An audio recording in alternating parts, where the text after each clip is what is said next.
Okay, I was like extremely hindi naman materialistic, pero very No, Why not? I love material Tumaan naman things. tayong lahat sa ganyan. Ako, hanggang ngayon, aminado ako. Lalo na yung nagsa-17, 18 ka na, lahat ng magagandang bagay gusto mo meron ka. Hindi Lalo na kasi- kung uso sa school. Oo.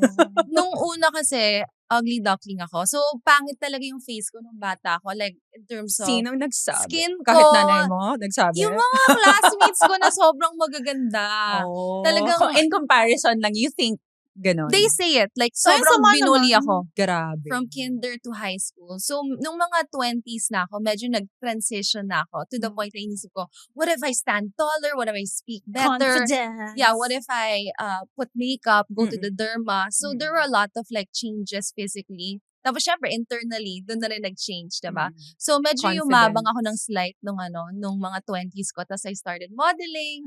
Yung mabang in a sense na hindi mo na sila pinapansin. Yung mga bully mo, ganon. Hindi, but I thank them. I thank them okay. for putting me in that position kasi it raised the bar of wanting to, just Improve yourself. look way better and also pakita sa kanila na porket morena ako, 'di ba? Maganda naman 'yan kasi Pilipina tayo, 'di ba? Kasi sila puro mga Tisay. Ano kasi I came from Poveda. So a lot of the girls there are very Happy. shiny. Cute talaga, very Yeah. pretty. Pero yung ugali kasi hindi ganong at Hindi. par with their faces eh. Medyo sama lang ugali talaga. Pero not all of them naman. They were nice. Pero yung mga bullies mo. Yung bullies, oo, yun yung masama. mean. But I just wanted to really change who I was sa college para to show then in a way na parang sweet revenge in my own way na, tingnan mo na ako, nasa na ako ngayon, diba? Saan ka nag-college? UANT. Okay. But that's one way to look at it, no? Kasi minsan, bullying, it really puts you down. It destroys hurts. your self-esteem, your self-worth.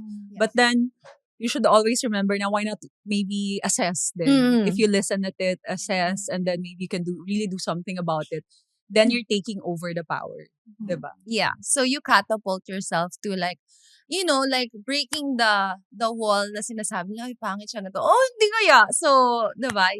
It's up to you to really, assess.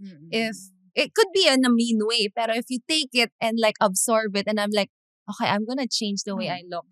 So, and At feel. kaya niya. Kaya mo naman i-control yun, i-change yung look. Yung ugali, hindi. Correct. Pwede naman. Pwede Oo, naman may i-change character yung ugali. development naman tayo. Bigyan natin sila ng Sa 30s chance. yan. Oo. Sa 30s. Oo. Bigyan True, natin true, sila true. ng chance. Diba? Pero you reinvented yourself physically in 20s. Now, in your 30s, like, what's your new reinvention of yourself? In my 30s, after many struggles in life, I realized na I need to be detached by certain situations. Yung tipong may nangyaring masama, I won't preempt the situation and say na, ay, masama siya. Or, ang ganda na nangyari ko. Kasi kung masama siya, magsa-spiral down ako, tas parang sobrang nega yung feelings ko.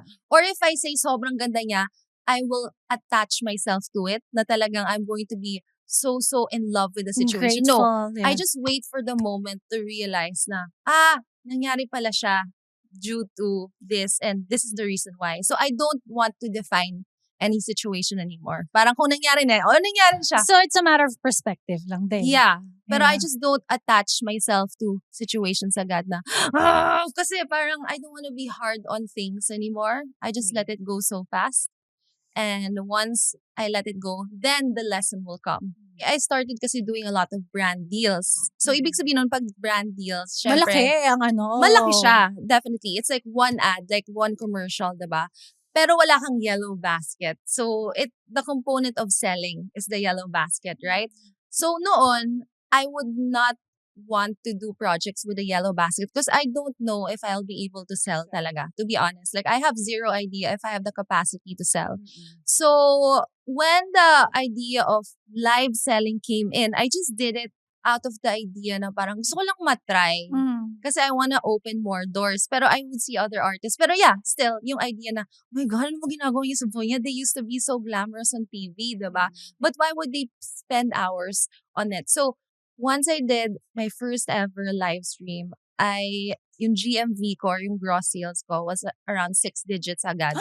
So, when I experienced that at nakita ko yung numbers compared to how much I would spend in a taping or in a hosting project, I was like, Mas mataas. I'd rather do this. Yeah. And but there's also a pressure, right? Like converting your viewers, kasi when you say you're vlogging or you're just posting a content, mas iba yung pressure when you're selling because you have to convert the viewers to buyers. Well, Or the actually, algorithms and the... I don't even think about that anymore kasi once you're live streaming, ang daming bago na papasok na mga tao. Mm-mm. There's so much visuals na it's more of, I don't expect for my old viewers to purchase. It's more of the new ones. Mm. Tsaka may help din naman kasi ang mga brands, they boost the videos. So Mhm. parang it goes, your Hand-in-hand. win-win situation na ikaw, they're helping you bring in more audience. Now, your job is to ensure they stay and they understand the product. Kasi if they know if it's really, really good, and ang pinaka-importante, you eloquently share why it's a benefit to them. Kasi they're already there so capture the moment, diba? So, then I would see, I did well. Kasi nakita ko following count ko tumaas siya in a huge number. Also the sales. Like, once you see the numbers, you can compare analytics na. At 3 hours, I should be earning this much. And okay. dapat average ko na yun. Pero if I was below it, obviously my energy was low. Mm. or may mga Di components. effective. Ganon. May components na you will learn from. Did you ever see yourself as like, to be as entrepreneur or like into sales? Yeah. Ah. When I was a kid, like in high school, college, nagsisell ako ng mga accessories. What Tapos kind? gumagawa ako, Okay. necklace, like belts, Hilig din ako and then ng ganyan. earrings. Oo, Yung mga DIY. magbenta-benta. Oo. Para pang baon. Baon. Pero ako extra. naman cookies, mga Ay, ganun. talaga. you bake? Baker. So you make accessories. Yeah. So I would go to mga stores, like per piece, ganyan. Tapos in a week, I would earn like 50,000 pesos. Not bad for like Saan ka a po nagbebenta? high nung high school and kasi mga college. classmate Yung na. mga po, ano, Oo. ano, O bago mga mo ako rich ibuli, bumili ka muna. Medyo afford naman nila. Oo, true. Buy now, bully later. Ay, gusto ko yun. Tagline. MJ. Oo. Pero hindi bullies yung bumibili sa akin, Oo. no? Mga Ay, naku, friend. wala talaga silang pakinabang. Wala talaga. Wala. 50K high school. Oo, Yeah. grabe. And then college also. Pero nung nakita ko, may gumagaya na, umalis na ako sa business. I love that. She knows when to stop. diba? Oo. Kasi like, syempre, market share. And then, so I wanted to change na my way of earning. Doon na ako nag-model nung nakita ko, may gumagaya na. Sabihin na I did well, diba? What Mm-mm. What age did you start modeling? I think mga 18s, Ah, 16, okay. ganon. 15. So young pa. Gano. Yeah. What were the fear? You were so young. No Like, how fear. to- Kasi like, if You really everyone wanted says it. you're ugly, you kind of want to push the limits. But the parents, what they... Oh no, they didn't like it. Okay. Kasi very business-minded yung family ko. So doon nagmana. Doon ka correct. nagmana sa fam mo, yung oo, business-minded. business-minded. Yeah. So parang sinabi nila, you don't need it. Like, we're financially, okay, medyo nakakaya sa kanila yan. Pero eventually, ginawa ko na lang, nag-transition ako to radio para hindi nila ako itsugi na completely. Kasi there's more to them. It's Oo. more respectable to be a broadcaster, or parang at least it was more acceptable na professionally, Than it modeling. seems. Kasi there's more, parang permanence, like parang ganon. Mas Stability. stability, oo. So parang, since narinig yung name ko sa radio, parang yung mga friends ng family ko, oy, Proud natutuwa. na, Hindi proud. yung, ano ba yan? Yung suot na naman yan, mga ganon. Di ba? What By kind project. of modeling was this? Bakit yung Oy, suot? 18 pa lang siya. Ano yung suot to? So that's why it wasn't respectable. Ah, okay. Those were the days na I was doing like FHM, you know what I mean? Okay. Not by choice. Gets. It wasn't by choice. It was Mm-mm. more of like magazines that would get you ladies, would not get me. Kasi they would like high fashion women. Eh ako, bagong-bago lang ako. I was like, more of, siguro they saw me more on the sultry side that time. So, napunta ako sa mga magazines na iba. And then, nag-flourish yung career ko doon. Which, again, was not by choice. And hindi ko na matanggal yung stigma na yon, yung image na yon. Ang hirap na makalabas sa box na yon. Talaga. Even when you were a DJ already? No, when I was a DJ, I stopped, like a hard stop in that career. Para lang the female brands would get me, the gadgets. Kasi those other brands will not even touch anyone from that scene. Kasi puro male brands yun eh. Like, kunyari, siguro Car show. Yun! Yeah. Once you're in those, you cannot enter a beauty con. The ladies hate you. You know what I mean? Pero So, pangarap ko ayoko maging nun. FHM model dati. You Diba? want Binibili that? naman natin lahat Oo, yung pangarap magazine, ko diba? yun. So I'm ready na. Directly, wala akong kinalaman dyan.